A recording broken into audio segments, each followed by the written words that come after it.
함께 읽을 말씀은 창세기 11장 1절부터 9절까지 말씀입니다. 함께 천천히 합독하시겠습니다. 같이 읽겠습니다.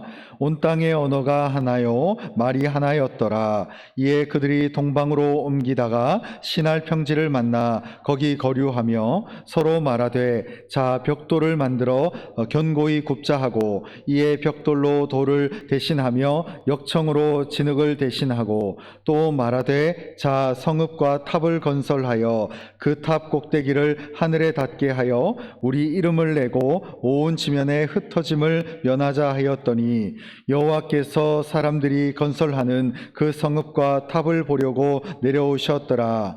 여호와께서 이르시되 이 무리가 한 족속이요 언어도 하나이므로 이같이 시작하였으니 이후로는 그 하고자 하는 일을 막을 수 없으리로다.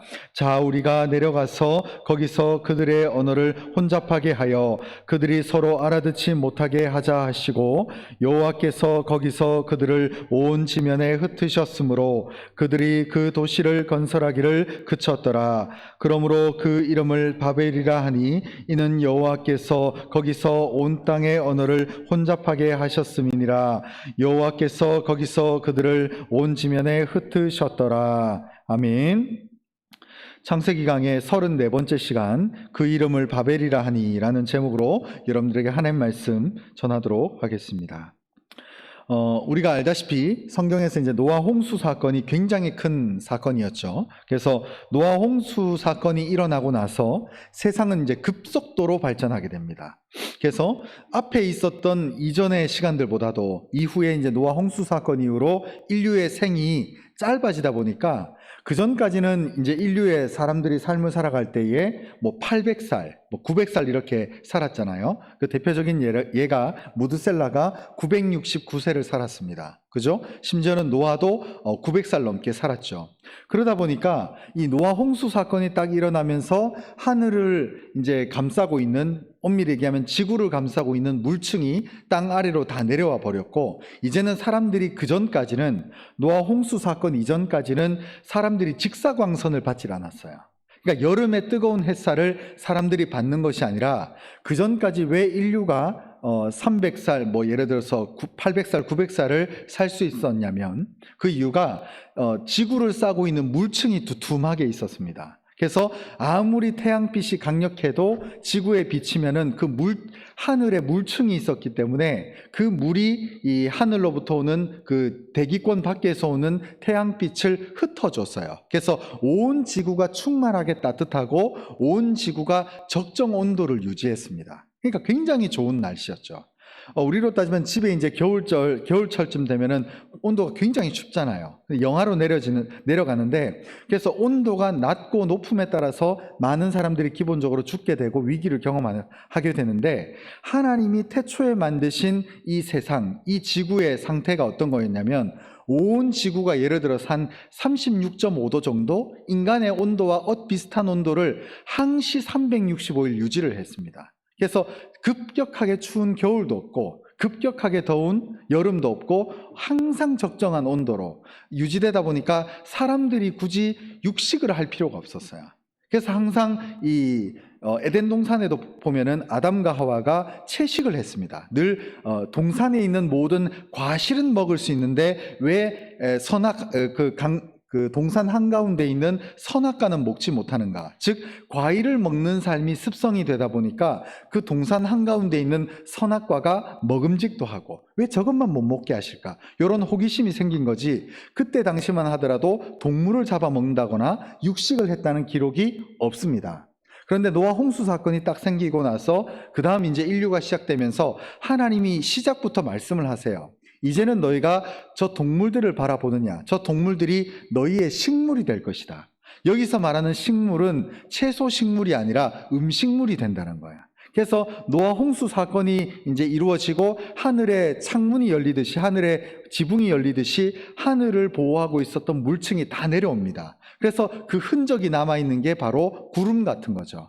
그러다 보니까 이 하늘에서 어마어마하게 많은 물량이 떨어지다 보니까 인류의 이제 인생이 100살, 120살 정도로 이제 단축되게 되는 그런 시간들이 발생이 된 거죠. 그래서 아브라함 때만 딱 되다 하더라도 120살 정도 살았습니다. 그러니까 이런 것들을 보게 되면 인류의 연수가 굉장히 줄어들게 되죠.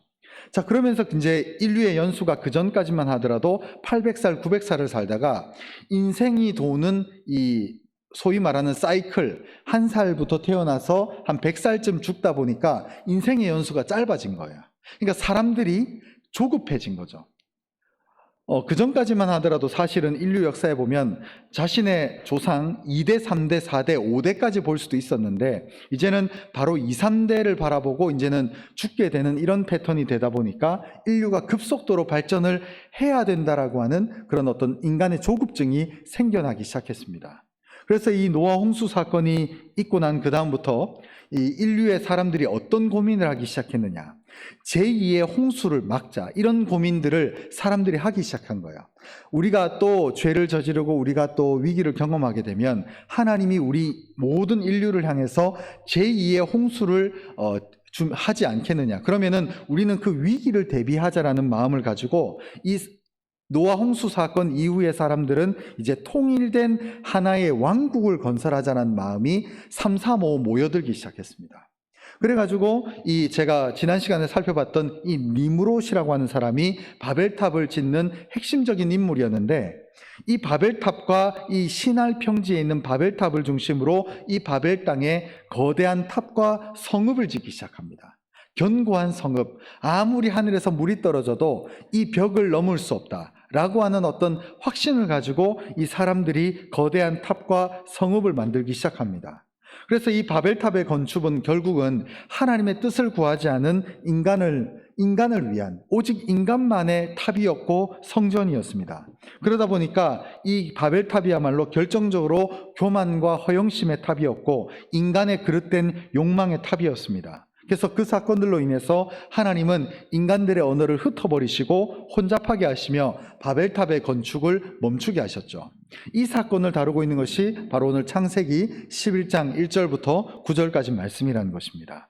그래서 이 말씀을 핵심적으로 두 가지 교훈을 먼저 깨닫고자 하면, 첫 번째는 하나님의 뜻에 반하는 인간의 모든 야망과 이상은 반드시 실패한다는 것입니다. 오늘날 이 시대에 보면은 참 이런 인간의 야심, 야망들이 많은 곳곳에서 도전이 되고 있습니다. 제가 우연히 인터넷에서 검색을 해봤는데 참 이 세상에 마천루라고 하는 굉장히 높은 탑들이 많이 있더라고요. 특히 이제 우리나라만 하더라도 저 한번 가보셨나요? 서울에 가면 롯데타워가 있습니다. 얼마나 높은지 모릅니다. 그런 것들을 보면 한편 재미있는 유흥거리일 수도 있겠지만 인간의 욕망, 이것이 어떻게 보면 하나님이 보실 때 바벨탑이 아닌가라는 생각이 드는 거죠. 그리고 전 세계에 가보면은 아랍에미레이트라든가 두바이 이런 데 가보면은 우리나라에 있는 롯데타워보다 더 크고 화려한 엄청나게 높은 빌딩들이 거기 즐비하거든요. 이런 것들을 보다 보면 하나님이 어떻게 보면은 심판을 지금 대비시키고 있는 거 아닌가라는 생각이 들 정도로 인류 역사상 이렇게 높은 건물들이 갑작스럽게 매년마다 이렇게 새로운 높이가 갱신되고 또 갱신되고 또 갱신되고, 그 전까지 우리나라에서 보면은 63 빌딩 하면은 높다 이렇게 생각했는데 요즘은 63 빌딩 취급도 안 하잖아요. 요즘 서울에 가보면은 100층 넘는 건물들도 많고, 심지어 부산에도 보니까 100층 넘는 건물 있고 그렇더라고요. 이런 것들 보면서 하나님이 어떻게 보면 이걸 가만히 놔두시는 것이 오히려 포기하신 게 아니라 심판을 재촉하고 있는 거 아닌가라는 생각이 듭니다. 이게 매년마다 갱신이 돼요. 제가 예전에 부산에 제 고향이 부산인데, 부산에서 살 때는 부산의 센텀시티라고 하는 곳에 그 신세계 백화점이 처음 그때 갔을 때 세계 기네스북에 올랐었거든요. 처음 거기 만들어졌을 때. 그래서 딱 가보면은 어떤 느낌이냐면은 신세계 그 일반적인 백화점 크기가 3개가 붙어 있는 정도더라고요. 그래서 어마어마하게 크고 참 거대하다. 높이뿐만 아니라 어마어마하게 넓고 강력한 건물을 보여주더라고요. 그러고 나서 제가 대구에 와서 이 동대구역 옆에 있는 신세계 백화점은 더 어마어마한 거예요. 이런 것들을 보면서 이게 불과 몇 년 전만 해도 저 부산에 있는 저 신세계 백화점이 세계에서 가장 큰 규모의 백화점이라고 그 기네스북이라고 밖에 써져 있습니다. 근데 제가 동대구역에 가보니까 더 큰 거예요, 이게. 그러니까 그때 그 영광을 계속 갱신을 하고 있어요. 몇 년 만에 갱신하고 또 몇 년 만에 갱신하고 또 놀이동산 같은 것도 보니까 저 부산에 보면은 기장에 보면은 오시리오 이런데 그 지하철역이 있다고 하는데 거기 보면 어마어마하게 큰 뭐 말도 안 되는 넓이의 큰 어떤 놀이동산을 지금 만들고 대비 중에 있다는 거예요. 이런 것들이 화려하고 멋있기도 하지만 한켠 이거 하나님이 과연 기뻐하실까? 제가 이 말씀을 준비하면서 우리가 어떻게 보면 지금 현재 날마다 바벨탑을 더 높이 쌓으려고 하는 거 아닐까라는 생각이 들었습니다. 이게 단순히 세상뿐만이 그렇지 않습니다. 우리가 이제 예전에 중세시대 때에 그때 중세시대 때는 가톨릭, 이 천주교가 전 세계에서 강력한 힘을 구가했습니다. 근데 그때 가톨릭이라고 하는 이 천주교가 부패하기 시작하게 된 그 계기 중에 여러 가지 이유가 있습니다만은 그때 이제 그 인류 역사 가운데 사화를 보게 되면 이런 스토리가 있어요. 어느 동네가 있는데 예를 들어서 우리 대구라고 따지면 방촌동이라고 한번 쳐보시죠. 이 방촌동에 그 당시에 성당들이 있는 거예요. 성당들이. 이 성당들이 존재를 하는데 매년마다 성당에 있는 첨탑 알죠? 성당 첨탑 하면은 뾰족하게 되어 있고 그 위에 십자가가 이렇게 그려져 있죠. 그죠? 그 십자가 높이를 더 높이 쌓는 경쟁을 하고 있는 거예요. 건축학적으로. 그것이 그 중세시대 때에 가톨릭이라고 하는 천주교가 망하게 되는 결정적인 사건이었다는 거예요. 왜 그렇게 바라볼 수 있는가? 인간이 하나님을 향한 본심, 하나님을 향한 진심으로 하나님을 믿는 게 아니라 이런 외형적인 것에 주목하고 높이에 집중하고 거대화에 집중할 때에 종교가 부패했다는 거예요. 그러니까 단순히 종교만 부패한 게 아니라 우리의 현실과 삶도 마찬가지죠. 하나님께 도전하는 우리의 모습, 하나님의 뜻에 반하는 인간의 도전들이 물거품이 될 것이라는 것입니다. 또 뿐만 아니라 이 탑과 건물뿐만 아니죠. 오늘날 이 시대에 보면은 미국 군대에 보면은 그런 게 있더라고요. 기후를 이렇게 조작할 수 있는 어떤 그런 하프라고 하는 HAAP라고 하는 그런 기계가 있어가지고 구름을 엄청나게 뿜어낸 다음에 저쪽 지역에서 몇백 킬로 먼 농장에다가 비를 뿌리게 할 수 있는 거예요. 심지어는 허리케인도 만들 수 있다는 거예요. 와, 그런 기계들을 만드는 것을 보게 되면 인간의 이런 어떤 과학적인 도전이라는 게 얼마나 하나님의 권세에 도전하는 일인가. 심지어 제가 그 영상을 봤는데 거기 영상에서 이 일을 리포트하는 어떤 기자가 뭐라고 얘기를 하냐면 지금 현재 미국의 나사가 하나님 놀이를 하고 있다 이런 식으로 말을 하는 거야. 근데 제가 그 말이 여사로 들리질 않더라고요. 오늘날 이 시대에 많은 사람들이 하나님 놀이를 하는 거예요. 생명과학도 마찬가지죠. 예전에 우리나라에도 난리가 났었잖아요. 황우석 박사가 짐승을 복제하고 이런 것들, 그리고 줄기세포를 통해서 장애인의 팔을 붙여준다던가 그 줄기세포를 통해서 이런 작업들이 한켠 우리가 당장 느끼기엔 좋기도 해요. 우리의 질병을 고쳐주는 것 같고 우리의 아쉬운 부분들을 보충해주는 것 같고. 근데 문제는 어떻게 보면 이런 노력들이 전부 다 하나님께 도전하는 영적인 바벨탑이 아닌가라는 생각을 해보면 저는 매년마다 이런 모든 것들이 갱신되고 기록이 바뀌는 것을 봤을 때에 여러 가지 생각이 든다는 것이죠. 그리고 또 두 번째 핵심적인 교훈은 하나님은 인간들의 어리석은 공모와 이 도모를 심판하는 동시에 그것을 하나님의 사역을 통해서 섭리의 방편으로 사용하신다는 것입니다. 이 내용은 오늘 본문을 통해서 좀 더 구체적으로 살펴보도록 하겠습니다.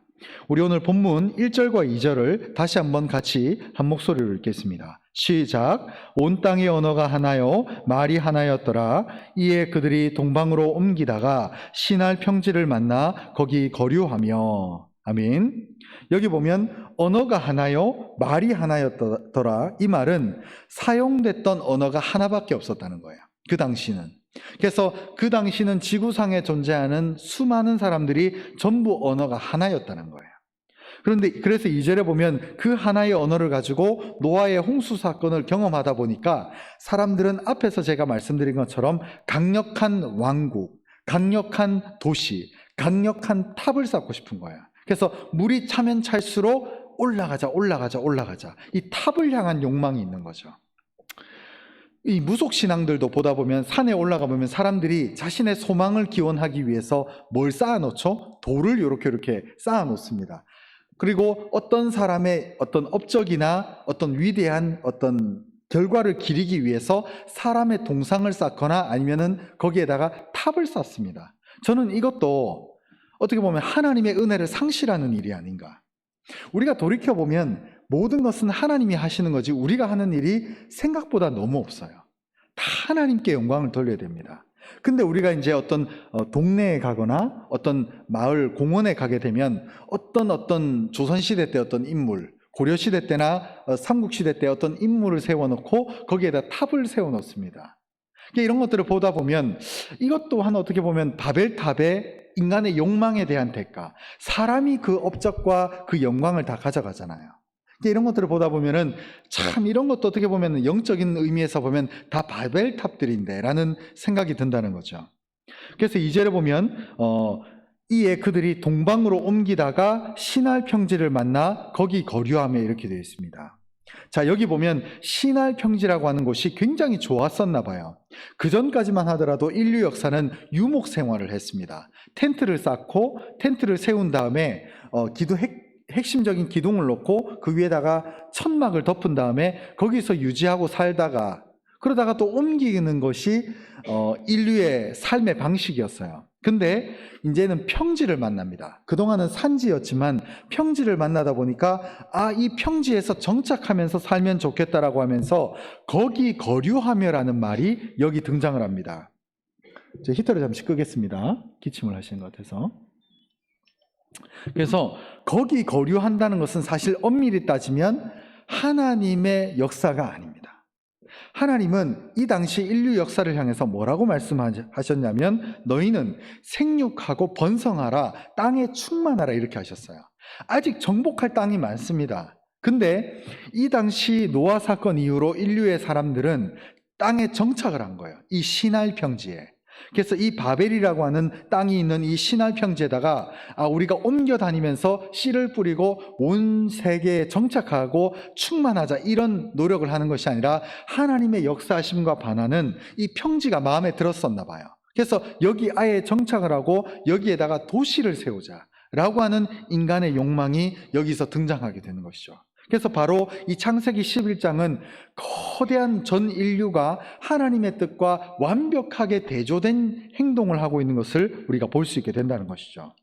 자, 그리고 우리 3절과 4절을 같이 한번 읽겠습니다. 시작. 서로 말하되 자 벽돌을 만들어 견고히 굽자 하고 이에 벽돌로 돌을 대신하며 역청으로 진흙을 대신하고 또 말하되 자 성읍과 탑을 건설하여 그 탑을 탑 꼭대기를 하늘에 쌓게 하여 우리 이름을 내고 온 지면에 흩어짐을 면하자 하였더니 자 여기 보면 3절과 4절에 자라는 말이 아주 사람의 구어체처럼 사용이 되고 있습니다. 자, 벽돌을 만들어 견고히 굽자. 또 4절에 보면 자, 성읍과 탑을 건설하자. 이런 식으로 말을 하면서 4절에 보면 온 지면에 흩어짐을 면하자 이렇게 말합니다. 여러분 보십시오. 하나님은 인류를 향해서 온 지면에 뭐라고 했습니까? 흩어지면서 땅에 충만하라라고 인간 자체를 지으면서 그렇게 말씀하셨어요. 근데 공교롭게도 여기 이 노아 홍수 사건을 겪은 이 사람들은 흩어짐을 어떻게 하자? 면하자. 흩어지지 말고 모이자. 이 얘기를 지금 하고 있는 거죠. 바로 이것이야말로 인생을 향한 하나님의 어떤 계획들과 철저하게 대조되는 전혀 반대되는 얘기를 지금 하고 있다는 것입니다. 자, 그러면서 이제 5절, 6절을 또 한번 읽도록 하겠습니다. 시작. 여호와께서 사람들이 건설하는 그 성읍과 탑을 보려고 내려오셨더라. 여호와께서 이르시되 이 무리가 한 족속이요 언어도 하나이므로 이같이 시작하였으니 이후로는 그 하고자 하는 일을 막을 수 없으리로다. 여기서 5절에 보면 하나님이 내려오셨다는 거예요. 여호와 하나님께서 사람들이 탑을 건설하는 일을 보려고 내려오셨어요. 근데 이 보려고 내려오신 것은 어떤 우리가 이제 새벽 예배 때 보다시피 삼손에게 여호와의 영이 임했다 이거와는 전혀 다른 얘기죠. 여기서는 이 당시 사람들이 하나님을 받을 만한 어떤 영적인 거룩하고 신실한 상태와 전혀 상반되는, 하나님을 믿지 않고 하나님이 온 지면에 흩어지면서 땅에 충만하라는 말과는 전혀 반대되는 온 지면에서 흩어짐을 면하고 한때 모이자라고 하는 목적으로 이 사람들이 모였기 때문에 이들을 심판하고 이들을 중재하기 위해서 하나님이 지금 지켜보시려고 내려왔다는 것을 볼 수가 있다는 것입니다. 그래서 6절에 보면 이 무리가 한 족속이요 언어도 하나이므로 이같이 시작하였으니 이후로는 그 하고자 하는 일을 막을 수 없으리로다, 이렇게 되어 있습니다. 아이들이 보는 만화 같은 것도 보면 이런 흐름들이 많이 있습니다. 아이들이 좋아하는 만화나 장난감 로봇 이런 거 보다 보면 거기 이제 스토리를 쭉 보다 보면 어떤 외부적 존재, 외계인이 됐던가 외부적으로 무서운 존재가 지구를 습격하라고 온다는 거예요. 그래서 우리는 지구를 보호하자, 이런 식으로 아이들이 좋아하는 만화 영화나 장난감 로봇이나 이런 테마들을 그대로 가지고 있습니다. 근데 제가 우연히 그걸 보다가 이거는 선과 악이 반대로 됐구나 라는 것을 알게 됐어요. 하나님의 목적은 뭐예요? 언젠가 이 땅에 예수님께서 오시면 이 땅이 심판을 받는다는 거 아닙니까? 그래서 주님께서 이 땅에 다시 오실 때는 지구는 종말을 경험할 겁니다. 근데 그것은 나쁘거나 부정적이거나 절대 우리 인생 가운데 일어나서는 안 될 일, 재앙이 아니라 하나님의 축복의 은혜입니다. 택한 자들을 데려오시기 위한 하나님의 섭리예요. 우리가 지금 교회에 다닐 때는 하나님의 역사가 느껴지지 않는 경우가 더 많잖아요. 내가 이렇게 하나님을 잘 믿고 내가 이렇게 신실하게 하나님께 전도도 하고 헌신도 하고 11조도 하고 감사헌금도 하고 헌신 봉사를 다 하는데 왜 내 삶이 이렇게 힘든가? 그 이유는 간단해요. 아직 주님이 이 땅에 완전히 오시지 않았기 때문에 안 나타나는 것뿐이라는 것이죠. 그러나 주님이 이 땅에 다시 오실 때는 우리의 눈물과 우리의 기다림과 우리가 지금 힘들게 경험하고 있는 모든 억울함들이 다 해결이 된다는 거죠.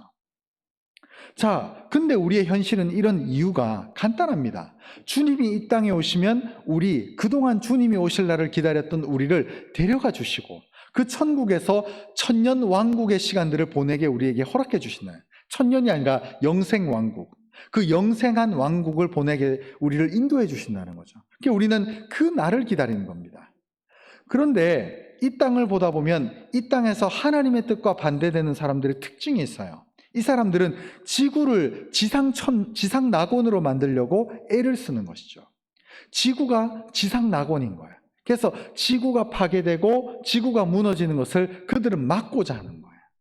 그래서 나중에 종국의 마지막 때가 되면 평화라는 이름으로 어떤 권력자가 등장해서 지구를 보호하고 지구의 기후를 보호하고 지구의 환경을 지킨다는 이유로 우리를 완전히 속일 겁니다. 여러분, 세상의 권력은요 절대 깨끗하지 않습니다. 여러분, 절대 권력은 무조건 절대 부패합니다. 여러분, 정치인들 가운데 선한 사람은 없습니다. 그들은 그들 나름대로, 우리는 제가 봤을 때 정치라고 하는 것은 차악을 선택하는 거예요. 항상 보면은 최악이 있고 차악이 있더라고요. 그래서 최악보다는 그보다는 조금 덜한 차악을 선택하는 것이 이 정치인들을 바라보는 저의 개인적인 관점입니다. 그러니까 저는 정치인들은 부패할 수밖에 없다. 왜? 이 사람들이 엄청나게 많은 돈이 들어오는 거예요. 그러니까 우리나라 역대 정치인들, 특별히 대통령들도 보다 보면 나중에 부패로 인해서 걸려 들어가지 않는 대통령이 없잖아요. 근데 우리가 상식적으로 생각해 봤을 때 그분들을 뽑을 때마다 우리는 잘할 거라고 믿고 뽑았잖아요. 그리고 심지어 그 사람들도 나라를 엄청나게 헤쳐먹고 사기치려고 대통령이 되려고 시작하는 사람은 저는 없다고 생각을 합니다. 그들도 사람인데. 근데 하다 보니까 부패하게 되고, 하다 보니까 내가 예상치 못한 어떤 검은 돈들이 이미 들어와 있고, 이런 것들이 내 영역에서 감당이 안 되다 보니까 어느 순간 이제 임기 끝 혹은 퇴임하고 나면 감옥에 가잖아요. 저는 대통령들과 정치를 부정적으로 보자 이런 것이 아니라 권력은 부패하게 있다는 거예요. 강력한 권력을 가진 자일수록 정말 깊이 있게 부패하더라고요. 그렇기 때문에 우리가 바라볼 때의 어떤 시대의 흐름 속에서 우리는 어떤 세상의 어떤 권력자를 너무 의지하지 않기를 바랍니다. 세상은 우리에게 완벽한 천국을 제공해 주지를 못합니다. 우리는 하나님을 바라볼 뿐이고 대신에 하나님이 이 사람을 쓰는가 안 쓰는가, 이걸로 분별을 해야 되지, 우리가 그 외에 다른 공식들을 가지고 있게 되면 우리는 잘못된 허점에 빠지게 된다는 것이죠. 그래서 제가 아까 그 애들 장난감 얘기도 했다시피, 언젠가 마지막에 적그리스도라고 하는 존재가 등장을 하게 되면 이런 것들을 가지고 우리에게 장난을 할 겁니다.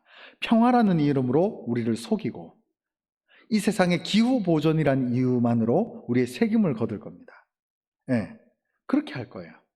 여러분, 지구는요, 하나님의 역사심에 따라서 자정 능력이 있습니다. 어마어마하게 많은 돈을 들여가면서 환경을 보존한다는 거 좀 질문해 봐야 돼요, 그런 것들을. 근데 요즘 TV에 보면은 뭐 북극곰을 이렇게 좀 뭐라고 할까, 그죠? 보호해야 된다. 북극에, 여러분, 이 북극이라고 하는 것이 그 생리 자체가, 북극에, 여러분 과학이나 다큐멘터리를 한번 보시거나 인터넷으로 검색을 해보셔도 빙하가 줄어들 때가 있고 늘 때가 있어요. 그게 항상 빙하가 엄청나게 많은 양이 아닙니다. 태양이 이렇게, 지구가 공전과 자전을 통해서 태양빛을 많이 받을 때는 그 해에 좀 이렇게 빙하가 줄어들기도 해요. 그러다 보면은 어쩔 수 없이 넓은 빙하 쪽에 먹을 것이 없는 곳으로 넘어가지 못한 북극곰이 죽기도 합니다. 고립이 돼가지고. 단순히 물론 기름, 이런 환경적인 것들은 기본적으로 잡아야 되는 게 맞지만, 제가 오늘날 볼 때는 이런 기후조약 같은 것들, 환경보호 단체들이 좀 개인적으로는 뭔가 도를 넘어서는 느낌들이 좀 있어요. 뭐 여타 이런 부분들은 좀 넘기도록 하겠습니다. 자, 우리 7절과 8절과 9절을 우리 마지막으로 한번 같이 한 목소리로 읽도록 하겠습니다. 같이 읽겠습니다. 시작. 자, 우리가 내려가서 거기서 그들의 언어를 혼잡하게 하여 그들이 서로 알아듣지 못하게 하자 하시고, 여호와께서 거기서 그들을 온 지면에 흩으셨으므로 그들이 그 도시를 건설하기를 그쳤더라. 그러므로 이 이름을 바벨이라 하니 이는 여호와께서 거기서 온 땅의 언어를 혼잡하게 하셨음이니라. 여호와께서 거기서 그들을 온 지면에 흩으셨더라. 아멘. 자, 여기 보면 7절에 보면 우리라는 말이 등장을 해요. 자, 우리가, 재밌죠? 온 인류의 사람들이, 자, 우리가 성읍과 탑을 건설하자. 자, 우리가 흙과 역청을 모아서 벽돌을 굽자. 이렇게 모였다가 이제 성부 성자 하나님도 모여가지고 뭐라고 얘기를 하죠? 자, 우리가 내려가서 이들을 흩어버리자. 그러니까 하나님이 이 인간이 하는 방식을 그대로 보고 하나님도 협력해서 이 바벨탑을 흩으시는 사역을 합니다. 제가 지난 시간에도 한번 말씀드렸다시피, 새벽에도 말씀드렸다시피, 가톨릭에서 얘기하는 그 성모 마리아 상이 있고 아기 예수를 안고 있는 것은 성경에서 말하는 핵심적인 가치가 아닙니다. 그거는 예수 그리스도를 아기로 힘을 축소시켜 놓은 거예요. 그것은 우리의 관점을 그럴싸해 보이지만 틀린 방향으로 인도하는 겁니다. 여러분, 예수님, 성자 예수님은 이때도 역사하셨어요. 여기 말하는 우리가 내려가서 거기서 그들의 언어를 혼잡하게 하자, 이 바벨탑 때에 언어를 혼잡하게 하시는 일을 성자 예수님께서도 동참하셨다는 거예요. 여기서 말하는 우리야말로 성부, 성자, 성령 하나님의 동일한 역사심이고, 창세 때에도 인류를 7일 동안, 6일 동안 지으시고 7일 때 안식하실 때에도, 그때에도 우리가 우리의 형상대로 사람을 지으시고 이렇게 되어 있습니다. 거기서 말할 때 우리가 예수님입니다. 성자 예수님입니다. 여러분, 성자 예수님은 아기가 아니에요. 인간의 육신을 입고 잠시 아기의 몸을 입었지만 우리가 예수님을 아기로 격화시키면 안 돼요. 그건 기독교의 정신이 아닙니다. 우리는 그 인자한 모습의 그 여자의 품에 안겨져 있는 그 아기 예수, 무능력하고 연약하고 갓 태어나고 아무것도 할 줄 모르는 아기 예수를 믿는 게 아닙니다. 인류의 역사를 구원하시고 온 세상 가운데 그 악의 권세를 짓밟으시며 공중 권세를 다시 살아나지 못하게끔 악의 구렁텅이로 넣게 하시는 그 역사의 주관자가 성자 예수님이에요. 그분은 말을 타고 오실 겁니다. 강력한 군주로서 이 세상의 모든 권세자들이 하나님 예수 그리스도를 대적하겠지만 예수님은 지지 않을 것입니다. 그분이 오십니다. 그래서 이 언어를 흩으신 사건을 통해서 우리는 한 가지를 생각할 수가 있는데, 사도행전 2장에 보면은 이런 말이 나옵니다. 하나님의 영을 받은 자들이 새 방언으로 하나님을 찬양하고 경배했다. 그리고 로마서 15장 6절을 같이 한번 찾아보겠습니다. 로마서 15장 6절, 우리 한 절만 마지막으로 찾도록 하겠습니다. 로마서 15장 6절입니다.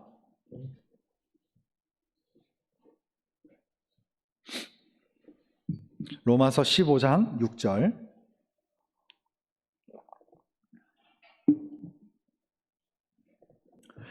로마서 15장 6절. 신약성경입니다. 우리 15장 6절 같이 읽도록 하겠습니다. 시작. 한 마음과 한 입으로 하나님 곧 우리 주 예수 그리스도의 아버지께 영광을 돌리게 하려 하노라. 아멘. 자, 보십시오. 하나님의 영이 임하면 특징이 이 사도행전 2장에서도 보면 거기 모여있던 사람들이 언어가 다 달랐어요. 그러니까 예루살렘 성전 안에 왔던, 하나님을 경배하러 왔던 사람들의 언어가 다 달랐습니다. 근데 그때 여호와의 영이 임하니까 어떤 일이 벌어졌느냐, 거기 각각 나라마다 지방 방언을 쓰던 사람들이 다른 언어가 아닌 새로운 새 방언을 사용했다는 거예요. 그러니까 하나님의 역사는 언어가 하나가 되는 역사를 이루는 겁니다. 그리고 또 하나, 로마서 15장 6절에도 보면 여호와의 영이 강림을 하면 어떤 역사가 벌어지느냐, 한 마음과 한 입으로 하나님 곧 주 여호와를 향해서 영광을 돌리게 됩니다. 자, 하나님의 역사는 우리의 언어를 하나로 만들게 하는 역사가 있습니다. 그러나 인류가 부패하고 인류가 타락하게 되면 언어가 흩어지는 역사가 나타나게 되는 것이죠.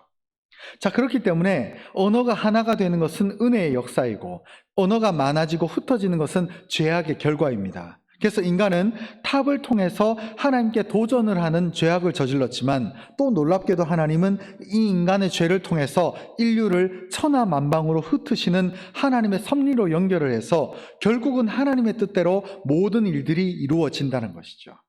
여러분, 하나님께 우리의 삶의 모든 것을 내걸어 보십시오. 우리가 흔히 도박은 절대 좋은 것이 아닙니다. 도박은 절대 하지 마십시오. 그러나 인생에 내가 영적으로 뭔가 도박을 건다면 하나님께 한번 걸어보십시오. 하나님이 진짜 날 죽이시는지, 하나님이 날 살리시는지, 하나님께 한번 내 인생의 모든 걸 걸고 세상에 어떤 걸 멈춘다 하더라도 하나님께 모든 걸 한번 걸어보고 내 인생의 주권을 맡겨버리는 거예요. 그러면 죽는지 사는지 분명히 하나님이 살려주신다는 거죠. 이 사실을 믿으시기 바랍니다. 그리고 또 두 번째 우리가 살펴볼 것은 아까 9절의 말씀을 조금 더 보충해 보겠습니다. 9절에 보면 그러므로 그 이름을 바벨이라 하니 이는 여호와께서 거기서 온 땅의 언어를 혼잡하게 하셨음이니라. 여호와께서 거기서 그들을 온 지면에 흩으셨더라. 이렇게 되어 있습니다. 바벨이란 말이 무슨 의미냐면 바벨은 섞다라는 뜻입니다. 섞는다. 뭔가 뒤섞는다. 마치 비빔밥처럼 뒤섞어버린다. 짬뽕처럼 섞어버린다. 이런 뜻입니다. 제가 아까도 이제 좀 시대적인 얘기를 좀 아까 앞에 말씀을 드렸습니다만, 나중에 이제 어떤 적그리스도라는 존재가 등장을 하게 된다면 종교를 섞을 겁니다. 종교를 섞을 거예요. 종교를 섞어야만 이 사람이 하나님의 자리에 앉을 수 있으니까 종교를 섞을 수밖에 없어요, 그 사람은. 그래서 이제 이 마지막 때에 종교를 통합하려고 하는 시기가 나타난다. 그건 거의 마지막 때 끝날이라고 보시면 됩니다. 어떤 정치 지도자가 특별한 일을 특별한 일을 하기 시작하면서 종교를 섞는 일을 한다. 요거는 100% 적그리스도의 영의 역사입니다. 그래서 적그리스도의 영의 역사는 진리, 올바른 가치를 추구하는 것이 아니라 뒤섞어 버려요. 오늘날 우리 동성애도 그냥 하늘에서 뚝 떨어진 게 아닙니다. 단순히 특정 어떤 기업들이 이제 동성애의 어떤 트렌드를 한번 만들어 볼까, 이런 식으로 등장한 게 아니에요. 어떤 적그리스도의 영이 있어서 이들이 하나님이 설정해 놓은 기본 설정들을 섞어버리는 거예요. 아주 악한 겁니다. 그래서 이런 것들은 단순히 우리가 참 왜 저렇게 할까라고 보기보다는 이게 어떻게 보면은 마지막 시대를 우리가 지금 살고 있는 거 아닌가라고 영적으로 깨어 있어야 됩니다. 그리고 기도해야 될 시기입니다. 적그리스도의 영은 섞는 영입니다. 섞는 영. 나중에 지구를 지키자는 명분으로, 지구를 어디로부터, 예를 들어서 존재하지도 않는 외계인들로부터 지키자, 이런 식으로 얘기를 하면서 종교를 섞어버리고 이 지구 내에 존재하는 어떤 하나의 힘으로 구축하기 위해서 모든 것을 섞어버립니다. 이게 이 적그리스도의 영이 하는 겁니다. 왜 이 바벨탑이 세워졌는가? 바벨이 섞는다라는 뜻이거든요. 올바른 가치, 올바른 믿음, 올바른 종교는 간 곳 없고 탑을 쌓고자 하는 목적을 위해서 종교, 정치, 경제 다 합체를 한 것이 이 니무롯이 만들어낸 바벨탑의 상징적인 사건이라는 거죠. 여러분, 마지막 때에도 이 적그리스도가 등장을 합니다. 그래서 인류 최초의 적그리스도의 영을 받은 자가 이 바벨탑을 쌓은 이 니무롯이라고 하는 사람이었고, 그 마지막 때에 적그리스도의 영을 받은 자가 적그리스도가 등장을 하는데, 이 사람이 모든 것을 섞을 겁니다. 기독교의 십자가 진리, 기독교의 십자가 진리는 우리도 기독교 믿어, 우리도 하나님 인정해, 이런 식으로 하면서 하느님이라는 이름으로 다 섞을 겁니다. 서울에 가보면 이슬람 사원이 크게 있는 거 아십니까? 하얀색으로 된 이슬람 사원이 이태원에 있습니다. 거기 보면 하느님은 한 분 하나님이시다. 하나님은 한 분 유일하신 참 하나님이시다라는 것이 이슬람 사원 앞에 딱 써져 있어요. 그러니까 기독교 하나님을 믿는 우리 입장에서는 약간 헷갈리죠, 그죠? 이슬람 사원에서도 하나님은 유일하신 한 분 하나님이다, 이거를 아주 큰 현판에다가 그 이태원 이슬람 사원에 써져 있습니다. 여러분, 나중에 종국의 때가 되면 혼잡한 시기가 와요. 뭐가 진리이고 뭐가 비진리이고 뭐가 하나님의 말씀과 대적하는 거짓 진리인지가 헷갈리게 될 시기가 온다는 것입니다. 그렇기 때문에 우리는 여호와 하나님을 향한 온전한 신앙과 믿음을 구축해 놓고 온전한 믿음을 유지해야 됩니다. 우리가 예를 들어서 어떤 목사님들도 보면 영적으로 분별력이 없어가지고 절에 가가지고 축도하고, 또 스님들을 교회에다 모셔와가지고 설법을 듣고 엉망진창해요. 그것은 적그리스도의 영의 역사의 아주 대표적인 사건 중에 하나라는 거예요. 절대 옳지 않습니다. 제가 제 고향인 부산에서도 WCC라는 큰 집회를 했었어요. 월드 처치 무슨 컨실리엄인가? 하여튼 그런 의미를 가지고 WCC라는 큰 집회를 했었습니다. 거기 아주 음란하고 아주 사악하며 온갖 종교를 섞는 그런 아주 사악하고 음란한 집회를 했었어요. 그래서 그 일을 놓고 한국의 많은 목사님들이 발벗고 나서가지고 회개 기도를 어마어마하게 했습니다. 그래서 너무나 감사하게도 현재 우리 대한민국이 아직도 이 기독교적인 거룩함, 이 신실함을 뒤섞이지 않고 유지하고 있다는 것이죠. 참 이거 영적인 전쟁 중입니다. 우리가 볼 때는 그런 것들을 모르고 지나치지만 그런 것들이 다 영적인 전쟁이거든요. 우리는 깨어 있어야 되고 이런 것들을 분별해야 되는 줄 믿습니다. 결론의 말씀을 드리겠습니다. 첫 번째 결론의 말씀은 모든 것은 반드시 하나님의 계획대로 이루어진다는 것을 믿으시기 바랍니다. 하나님의 계획대로 이루어지고 이루어질 것입니다. 하나님의 권세는 승리하실 것이다가 아니라 승리하셨습니다.